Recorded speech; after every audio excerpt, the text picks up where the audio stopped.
na mensahe ang kailangan nyong marinig nowadays or within 1 week from now.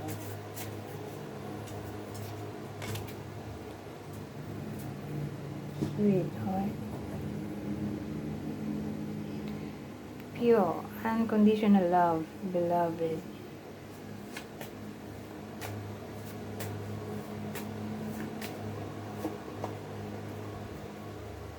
Ano yun? Date yan. Itong combination na to, date.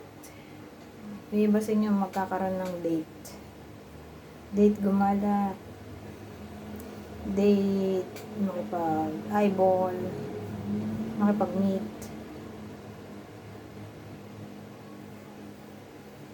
Ayan.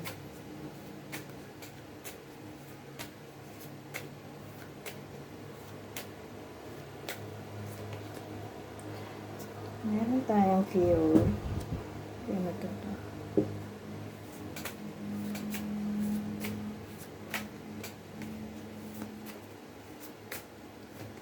Uy.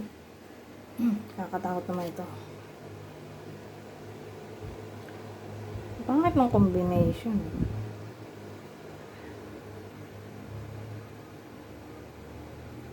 So sabi, fury, offense, madness, and pleasantness.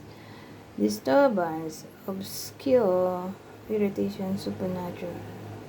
So, yung iba sa inyo mabubuisit. Kasi magkakaroon ng disturbance sa kung ano man yan. Makakaranas yung iba sa inyo ng cancellation of something, setbacks in general. Mapopospone, madedelay. So, again, makakancel, mataterminate. Ang anything na parang plano. Sabihin natin may date o plano in general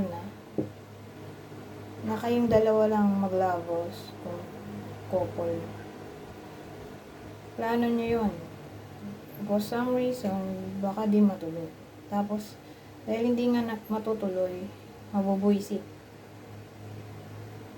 Mabubuisit yung isa sa inyo o pares kayo. So, sabihin natin may flight. Hindi matutuloy. Nagka-aberya sa airport. Ganyan.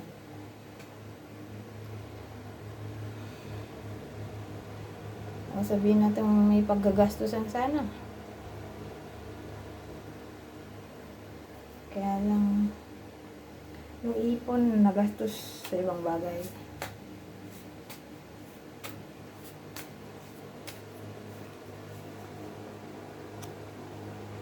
Family, bond, home, background. Ito, or ano ba sa dito? Origin. Ano yan? Initiation, creativity, vitality.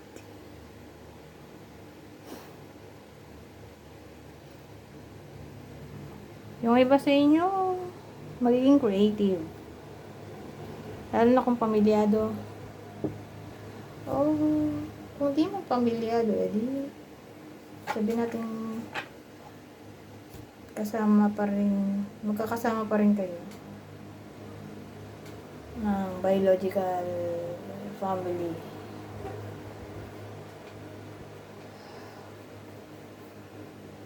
Ida kayo o sila, yung biological family mo ay magiging creative. May someone na mag-initiate ng something.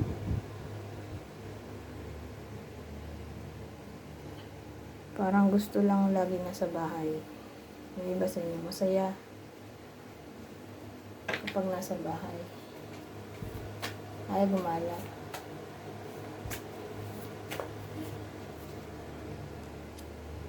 Luck. Magiging swerte. Diba? Nahulog yung mga deck. Itong mga cards. Swerte. Ito na love. Itong combination na to. Para sa mga single. makakatagpo na sila ng kanilang eternal love, soulmate.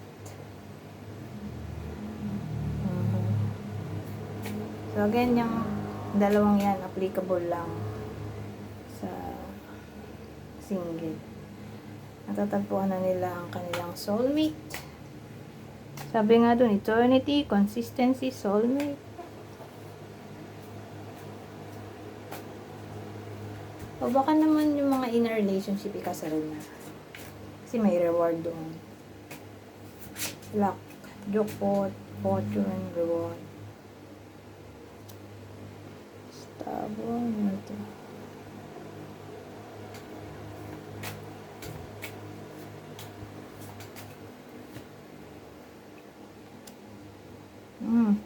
Ito walang collaboration. Expect na natin yan. Pero to applicable lang sa career. Either kayo yung hindi makikisama sa iba o sila yun. Walang pakisama sa iyo. Mahirap ang teamwork sa madaling salita o cooperation. Within 1 week from now, sa mga magkakatrabaho o yung mga may trabaho sa inyo. Okay? Para walang pakisama yung iba. So again, pwedeng kayo to o katrabaho nyo sa inyo. Perseverance.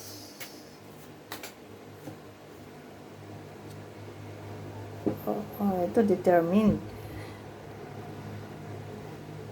Determined